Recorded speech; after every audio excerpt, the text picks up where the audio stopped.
अस्सलामुअलैकुम, आप देख रहे हैं टीवी 49 न्यूज यूके और मैं हूं मुनीर पीरजादा। आइए आपको ले चलते हैं आज की खबर की जानिब।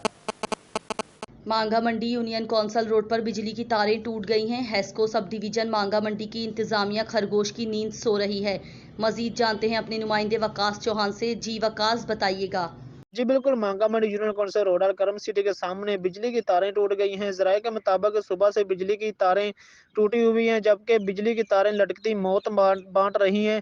यहाँ पर मैं आपको एक और बात भी बताता चलूँ कि मांगा मंडी यूनियन कौंसिल रोड का मेन रोड है, जो कि जहाँ पर ट्रैफिक की बड़ी बड़ी गाड़ियों का भी गुजर रहता है। और अगर लटकती बिजली की लटकती तार अगर किसी गाड़ी के साथ अटैच होती है तो यहाँ पर पूरी गाड़ी जो है वो बिजली की लिपट में आ जाती है। शहरियों का कहना है कि हमने लेस्क्यू सब डिवीज़न मांगा की इंतज़ामिया को बार-बार इत्तला दी है, लेकिन इंतज़ामिया के कान तक जूं तक नहीं रेंगी। इंतज़ामिया खरगोश की नींद सोने के मज़े लूट रही है।